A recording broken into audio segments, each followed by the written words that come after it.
Hey everyone, and welcome back to another Locals recap video. I do, like the title says, have some bad news, which is unfortunate. But before we get into it, make sure to leave a like, subscribe, and if you want to support this channel and are looking at the playmat that I'm using and want to check it out for yourself, it's from Nen Garden. You can use my code StrawHatPecan for 5% off on top of their sales they're running.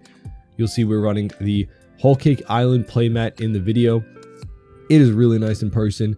Shout out to Nen Garden for sending that out to me. I've also used the Shanks playmat in the past. Really nice stuff. Also check out the TCG player affiliate link down there. If you're going to be buying any cards, clicking the link just helps support me. But let's get into this. So we do have another week of Boa, and I don't really do a lot of the same leader like week by week, right? But if you guys have been watching the channel, you know that I've talked about how I have a regional coming up, and that's where the bad news is. Not that I can't go to it, but I didn't get into it. I thought I got into it, but looking closely at the email, I was actually waitlisted, which is very unfortunate. It's an online regional coming up on the 3rd, right? And from what I understand, not a lot of people drop from the online regionals, right? So I don't know if I'll be able to get in off the wait list. The only reason I didn't think it was because when I was going through and getting my tickets, I was rushing, because if you guys have tried to sign up for the online ones or even in person, they go out really quickly. So I was just speeding through the process. I put in my payment information. The ticket page said order confirmed. I thought I was in. I had to check my email later and realize it said waitlist confirmation. So that's unfortunate, right? That's on me for not looking closely. And you know, you can't blame a card player for not reading, right? But we got our first round against Shanks. You know, we're just doing our typical Boa things, playing out a lot of our little bodies. I'll go over my list at the end because I was still waiting on a couple of changes to the deck. So I was waiting for another card to come in, I believe. But I'll post both, you know, the list I was running here, and then my finished Boa list, the one that I was the most happy with, I think, at the end of the day. But he's going big swing, and we counter out of, plays the Sanji, leaves 2 Don open for the the Red Hawk, right? Which pops a 5k body against Shanks, because they can minus and then hit that 4k stat line for it. So I realize here that probably one of my bodies is going to get hit, so that's why I attach an extra Don to the Law, right? And instead of playing out something a little bit bigger, or just swinging a little bit bigger, I realize I can get some pressure from this blocker Doflamingo by attaching 2 Don.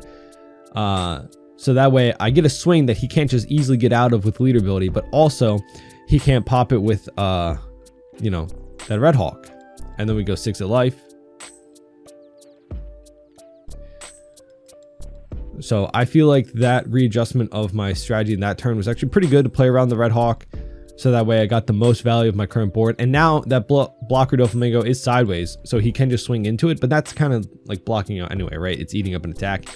He plays out the Rayleigh, KOs the Law, and then swings into the blocker. But honestly, like I said, still got pretty good value. We go to Kaido, the Rayleigh, and you'll see the Rayleigh is the perfect thing to bounce back with the Kaido. Of all the things you can give them the value back of in terms of their 8 drops, if all you have on board is a Kaido, you don't really care if they play out that Rayleigh again, right? The Kaido becoming a 9k swing is still a lot for a Shanks deck, depending on their hand size, right? But you'll see we have responses for pretty much anything he plays out. Plays the Rayleigh back out, but it's just unfortunate that he didn't pick up like another big body. But honestly, I think if that was a 8-cost dragon, that obviously would have been a lot worse for me, right? Dealing with a turn of 2 9k rush splits is a lot, especially at current hand size, because we're picking up those bricks, the red rocks and stuff to deal with their big bodies. So if the turn is plays dragon, swings 9 twice. It's a little bit rough because we might end up taking 2 life cards, which makes it harder for us to draw off leader ability. But if it's a turn of swing 5 with leader, play out that 10 cost rush Shanks, we can at least get out of 1 swing, just take 1 life. It's not that big of a deal, and then we can just red rock the Shanks. That's actually my preferred, you know, turn from the Shanks player, especially if you have a 1 cost blocker out. It's amazing value to block out 1 Don, right, and then just counter out of the 5k, and then you can immediately just red rock it. So he plays out the Rayleigh again. And then, yep, I think we're going to just swing. I think we're going to play out the Kaido again. Getting another Kaido, yep. So we're just swinging 5. We could have red rocked and then split, maybe got him down a little bit more, but he has the Red Hawk. We bounce the Rayleigh back and draw. And at this point, 2 Kaidos on the board. It's kind of bad spot, right? But yeah, I'm really kicking myself because I thought for sure I got into the online regional. I didn't know that I was waitlisted. I should have paid more attention in the email. You know, I just rushed to try to sign up for it because, like I said, those go out of stock very quickly. If you are somebody who's looking to sign up for your first regional, definitely, yeah, I'm bottom decking that Uta just in case he wants to swing with it. Who knows? Yeah, really try and make sure you have the most chances to get into one, right? Like we go 10 at life, and go 12 of life, and then 12 of life, and then we're just going to play out a blocker and pass. So yeah, pretty much guaranteed. I mean, he just plays out the Roger, and we take, and then we 5 and we counter out and GG to round 1. But yeah, really, if you're signing up for online regionals, try to sign up for as many as you can. Even if you get waitlisted, having multiple ones you're waitlisted for gives you a better chance. Obviously, if I knew that I was waitlisted, I would have still tried to sign up for those other ones, right? Because I think there was 3 to sign up total at the time. And since I thought I got into the first one, I didn't bother signing up for the others just so I could focus on one tournament. I don't know. Yeah, hopefully I get off the wait list. That'd be really nice. Because also, this is like the last tournament before EBO 2. And I don't know what I'm thinking about for EBO 2. I don't know if I want to play Green Purple Luffy. I don't know what deck I would play if I was like looking to be competitive.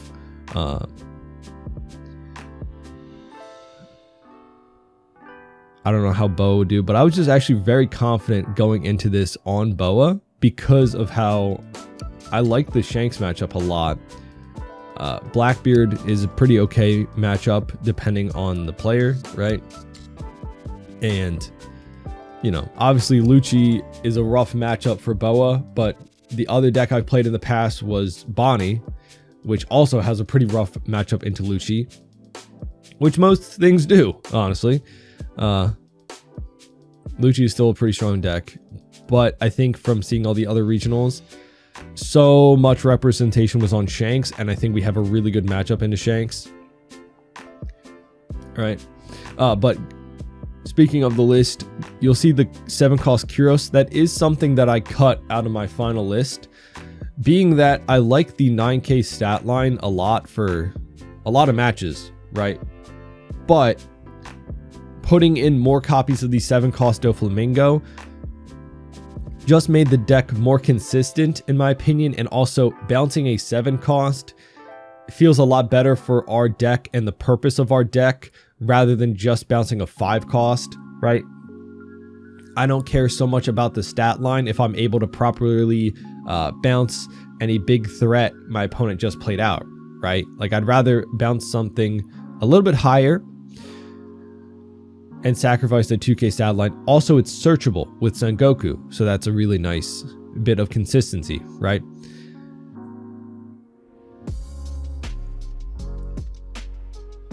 So we'll just play out the Perona again, looking to see what we get. Put in the 3000 worlds a little bit higher. Honestly, I think I also might want to try a third copy of 3000 worlds. We're putting this to the bottom though. And we go 9 at the Luffy. And he counters out. Down to 3 cards in hand. And we just bounce the Luffy and then draw. Having 1 Don back. And then he uses lead ability to get out of the 5k. And then we go 6. Counters out. Yeah, I like the Kyros is nice into Shanks being a very high stat line. It's harder for him to lead ability counter out of it. Also, it's harder for him to remove via minusing in power using like a white beard or something like that, and a building snake, right? If they're running more with control, or like a Hongo. But you'll see here in the difference in the 2 matches, that dragon is a very, very scary piece if you don't properly prepare for it. I probably should have looked to play out more blockers if I could have. But we're still not out of it yet, right? We have good responses. So there's a thing, if I want to play out that 5-drop, or no, the 3-drop blocker Doflamingo, so that I know what I'm drawing into. However, with those 2 Don open for Red Hawk, I don't want to risk my blocker just getting popped, because I want that blocker to take a hit next turn, right? I'm down to 2 life. You know, once Shanks gets in the late game, plays out the big body rush cards, that's where you get a lot of value off of your little blockers, right? So he's just swinging 5, we get a 2k, he's playing out a big body, right? So that's exactly what I talked about. We can get out of that 5k swing very easily and then just block out, and then as long as we have a red rock, you know, yep. It's an easy response. We go 9 of life, and then again, it is just, you know, it's hard to deal with when you play out that big body for your whole turn, and I still have 4 Don left over. So yeah, that's a good use case of the Kyros. However, even without the Kyros, we still have a pretty good matchup into Shanks. So I don't think it's so much needed. Maybe you could still put in 2 copies, but I was just trying to make the deck really consistent with the final build I'll show off. But shout out to our round 3, Green Yellow Law. Great player. I love that he's been making Law work pretty well, right? But we see he picks up the 7-cost Law. We get a Kaya. Not the best start, I'll be honest. Right? Obviously, we want like a Sengoku and a Perona, or like Perona, 1-cost blocker Law. Something like that. But just having Kaya alone and no bounce Law off of hand right now. We do have a way to get rid of like 4-cost or 5-cost with that 3000 worlds. You know, but he's going crazy with the searchers early, which is not what we want to see when I don't have my pudding. Right now in deck, we only had 1 copy of pudding, but in the final list, you'll see I bump it up to 2, which I think is enough. I don't think you need more than 2 copies, but yeah, definitely nice when you are playing against these decks that do a lot of searching, right? And we just go 6 in the Searcher Bonnie, and he goes 5 at life. We look like we're gonna take, but I think we counter out here because, you know, we want to keep our hand size down a little bit. So he bounces the Luffy, reveals the 3-cost Bonnie blocker, debating if he wants to play it out.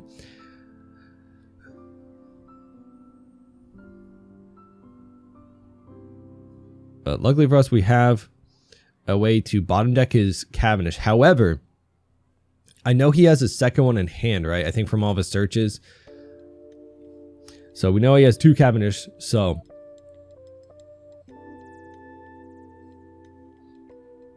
he got his second 7 cost in hand, so we know he has 2 bricks. So we'll talk about some of our, possibilities, right? The reason I bounce back 1 is because I know he has a second one. So rather than just getting rid of 1 Cavendish, he plays out another the next turn. I valued more so establishing that 7k body and then being able to bottom deck the next Cavendish he plays out, right? But we'll see. So we counter out the swing at life. And then he plays out a Luffy from all that Donnie stood with Cavendish.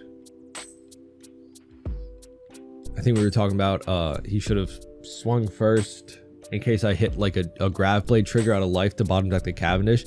That would have been really lucky. But we're trying to counter out anyway to keep our hand size, right?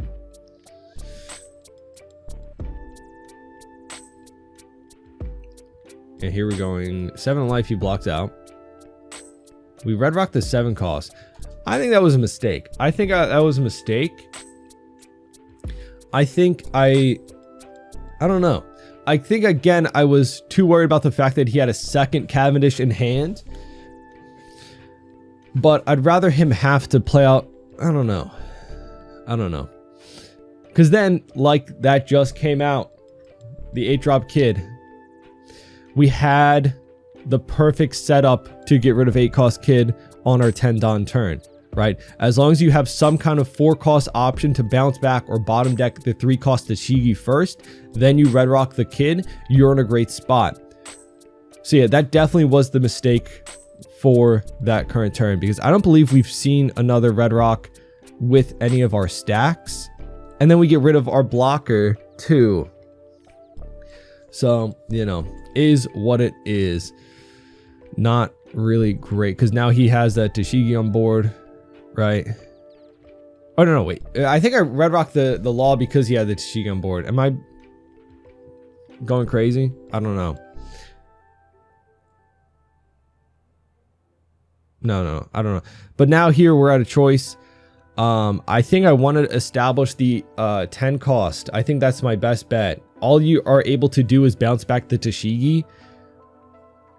Really? But having that 12k power stat line, and I'm so healthy right now, I think that's my best bet. We law, bounce back law, get to draw. That's a bar. Law, bounce back law, get to draw. And now we're going to just swing a little bit higher into the kid. But we bottom to the Cavendish now. And then we go 9 to the kid. That's not bad pressure, right? It's not bad. We got rid of his Cavendish. If we can get a nice top deck red rock, that'd be great. But I think we really should have kept red rock in hand. I was worried about the kid. But I don't know. I think I mistakenly thought I saw a red rock in one of my stats. I don't know. I thought I had another red rock coming up. I think I just imagined that. Because if we were able to, on that last turn, get rid of the 8 cost kid, swing 7 at life, right? That would have been great pressure. That would have been great pressure. And now we're in a little bit of a worse spot, right? I think here is where I established the 10 cost. Yeah, because I can bounce back the 7 cost law and the Tashigi.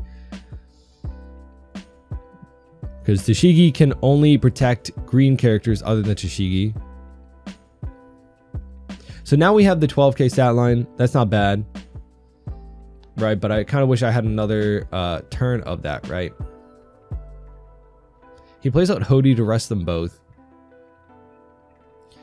Which is kind of rough because I did not want to deal with countering out on my Jozu right now. Well, I didn't actually want to counter out anything.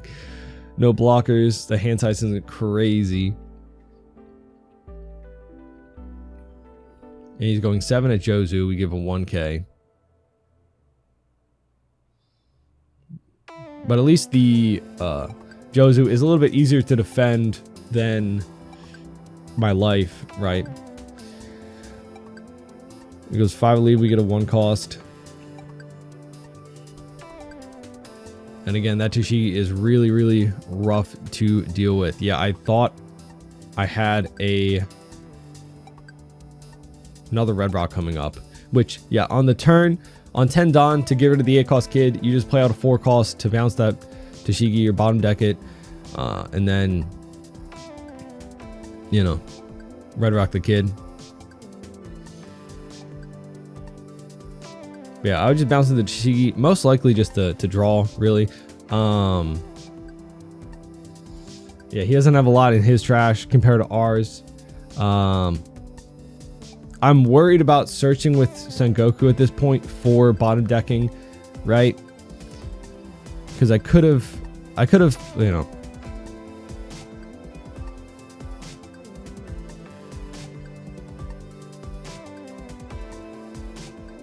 Could have played out the Sengoku again and, like, you know, searched a couple of times.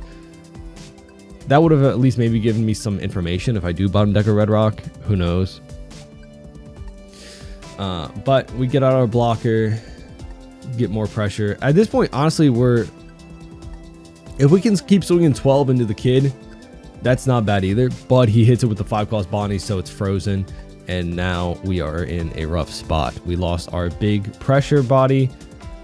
We don't have the ability to play another one. Obviously, we only have Jozu, a 4 cost law. So yeah, definitely my mistake was a Red Rock, but now we get Red Rock out of life.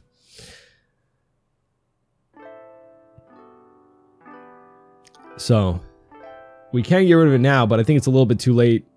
If 10 cost wasn't frozen, man, that would have been, you know, nice. We block, and then he goes at Jozu again, and Jozu's gone. So now we have nothing to swing with, which is rough. So now he has a blocker and a Tashigi out. So we have to bounce back to Tashigi and then Red Rock the kid, but it's a little bit too late because he got that 5 cost back to hand with his leader ability. So he can just keep, you know, freezing our 10 drop, and that's all he needs to do to win, right? It was a little bit too late that we found the Red Rock.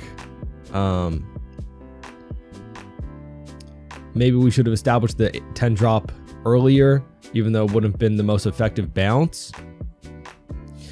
Right? But overall, I was still pretty happy with how I played the matchup. I think it was just a couple of mistakes, which I realized, you know. And he goes 6 of life. We go with 2K. Yeah, if I kept that Red Rock in hand and didn't, I just kind of ignored the 7 cost. I was worried about him swinging at my Jozu, I think, and then losing that pressure would have been, you know, rough. But yeah, he uses 7 cost to play back out the Bonnie, so I'm pretty much just, it's over, kind of, right? Especially since we just got down to 0 life. And yeah. Plays out a blocker over top of that. And he has such a big hand, right? We can grab Blade. You know, if that 10 cost wasn't frozen for 2 turns in a row, obviously we would have been in a great spot, but using that 5 cost so efficiently is so good, right? And then we just go 8 and he gets it. So GG, shout out to our opponent, right? I think all we need to do is, for any green matchup, is just save Red Rock for our 10 Don turn so that we can get rid of the kid. That's all we have to do. And then I can play out our 10 cost later or our Jozu later, something like that, you know. Just save the Red Rock for the kid. I thought that I had another one coming up. I don't know why. But also, I mean, we didn't even see the Kuros, which is what I kind of subbed out for one of the pudding for. But if we had hit him with the pudding at some point, that also would have been really, really good for us. All right, shout out to our round 4 against Purple Luffy. We do take first. I believe we won the dice roll. And we play out that blocker Dofi. And now we start seeing some of our answers, right, for later on. As you can see, we have a decent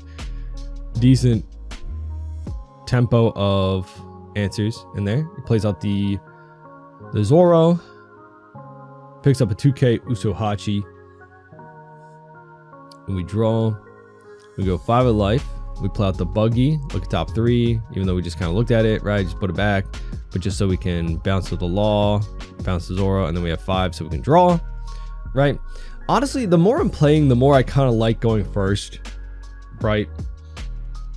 The fact that you control the first swing of the game is really good, and also having that extra Don to play on curve, right? If you need to play something out to have less in hand, so that like your 4 cost, your 6 cost, right? But you know, we also have a lot of 7 costs, and our 10 cost is super good.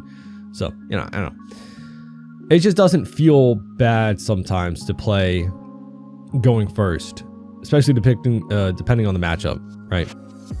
But we play out Akira's bounce back, get 1K and a life out of him, and we pretty much have every answer that we could hope for in our deck. We take, and the big mom's coming out for the law, so we're at 9, so that's actually a perfect thing to get rid of that big mom. We're gonna play out 3 for the blocker just to see what we're gonna draw into. That's why I love the blocker, Doflamingo, and the Perona so much. So just because you know what you're going to be drawing into is super crucial for a lot of times, but honestly, we already have a lot of our answers in our hand. So we go 5 of life, getting rid of his big mom, and then go 9 of life. And now we have our blocker up to eat any attack from like a 9 rush Luffy or something like that, right? I completely forgot that's what he played. That's just what I kind of predict. You know, that's a really good use case, right?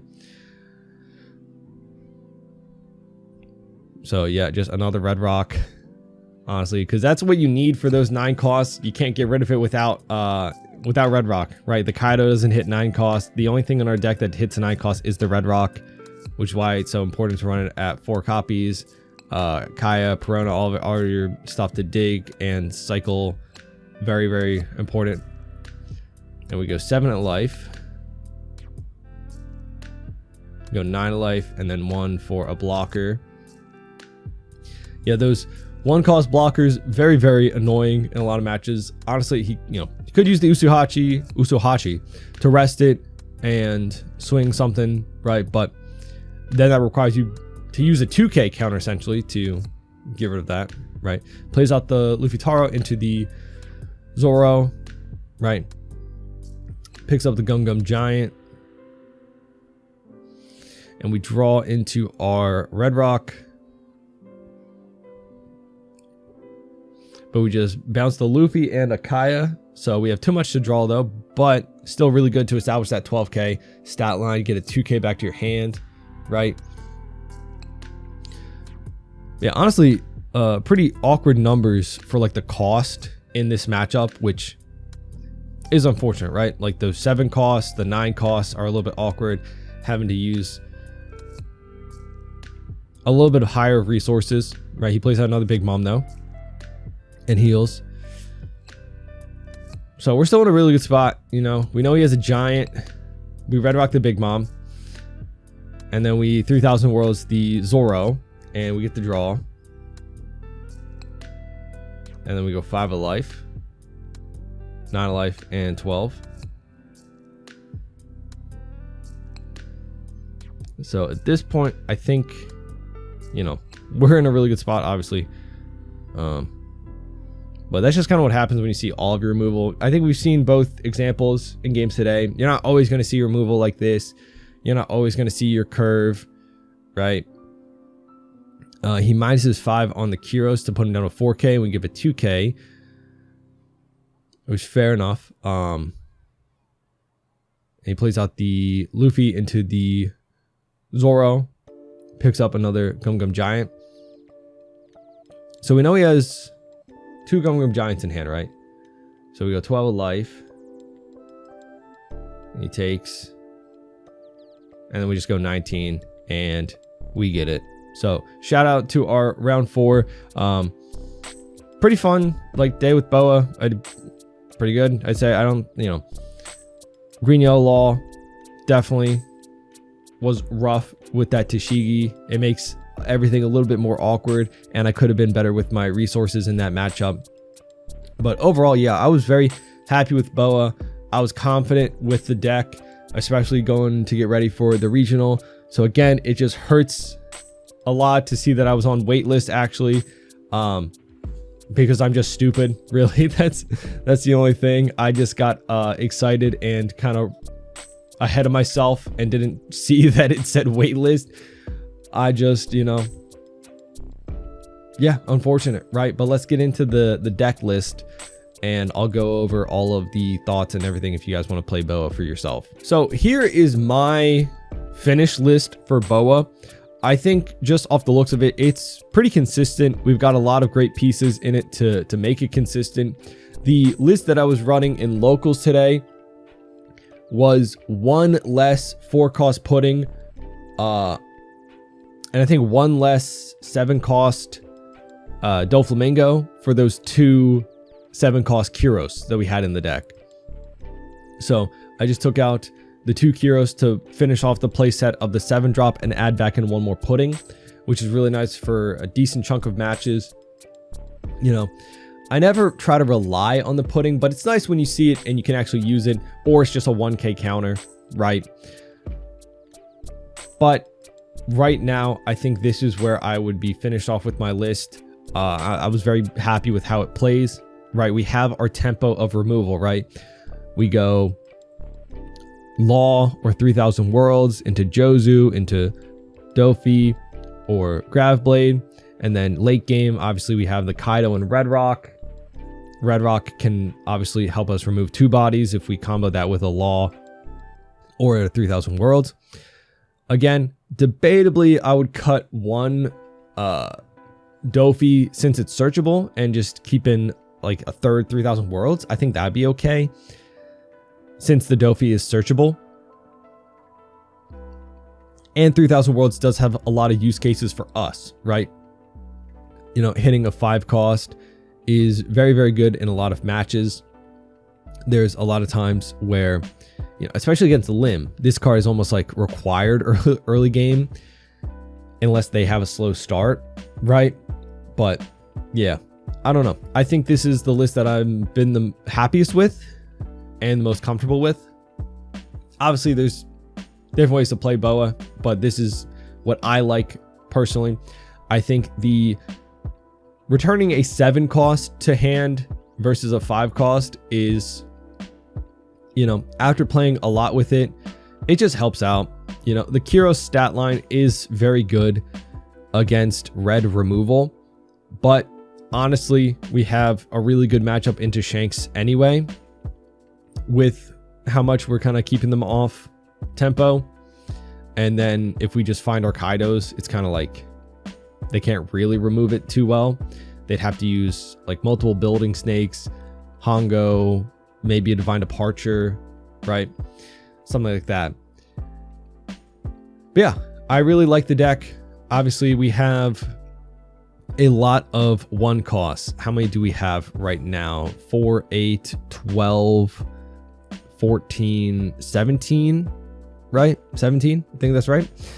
And that's kind of how the new style for Boa is playing, in my opinion, right? Before the bans and we had Jinbei, obviously playing Jinbei out in another 4 costs was a great way to get your hand size down to that 5 card count.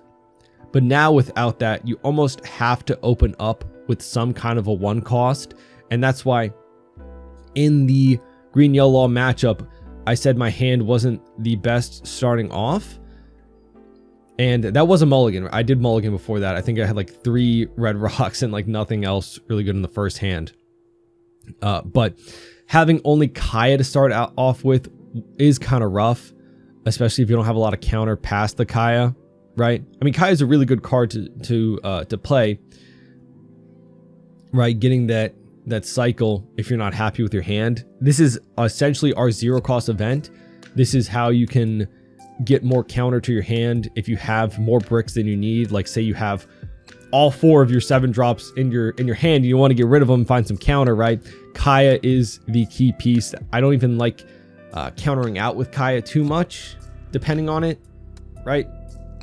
If we see our stack pieces, right, our Perona, Doflamingo, or Buggy, and we know what we're going to draw into, Kaya can be countered out with, like, you don't need it as much if you can properly stack the top 5, right, or top 3, and you're happy with your hand, happy with that next 5. But, you know, if you are in a bad spot, you know, Kaya can definitely fix the hand size, especially being able to be bounced back with Law and then replayed on like a high Dawn turn, stuff like that. Some people haven't liked the Croc, but again, if there's no other option to bottom deck your opponent's board, or like they just haven't played out anything, Croc can be a decent option to establish a body while returning one of our 1 cost to hand. So that way we can get a draw, get counter back to our hand, right? He does have uses. It's just not as much. And he's also a searchable 2K, right? But I still like him in the deck. I wouldn't cut him. Yeah, I think these ratios I've been the happiest with. There's a little bit of flex in some of it for me personally, right? Your Boa list might be completely different. I'm not saying that this is the solve list and everyone should use my list, but this is after like doing a lot of testing and some play. I think this is where I'm the happiest with it. So yeah, let me know what you think of the list down in the comments. Wish me luck. Please give me some good energy. Hopefully I get off the wait list for my regional, because I would have loved to play and do like a recap video on that. I'm just stupid. Again, I'm not blaming like anybody else but myself for like hyping myself up about this regional when I've been on the wait list the whole time. Like, if you look back at the email confirmation, it says in big words at the top, wait list confirmed. I just didn't check the email because I thought I bought in and like paid like and I don't know. I was in a big rush that day, doing it off my phone. I thought like the order confirmation. I'm just stupid at the end of the day. Hopefully we get into that regional, because I would have loved to take Boa. I think it's a pretty strong pick. It's not like, I don't think Boa's at the top of anyone's meta charts either, because I would have liked to take something, you know, fun off meta. And I think Boa is like a bit of a rogue deck in that way, right? Still, in terms of blue, Doflamingo is like the top pick, even after the bans getting hit. He's honestly, I think that deck is just running more Red Rock and Grav Blade themselves to be a little bit more control, which honestly seems like a more fun, enjoyable playstyle for me. But yeah, definitely will like to see if we get off the waitlist for that. Let me know what you think of the video and the list down in the comments. And if you've been playing Boa yourself, let me know what your list is doing differently. Yeah, leave a like, subscribe, and hope to see you on the next one. Bye bye.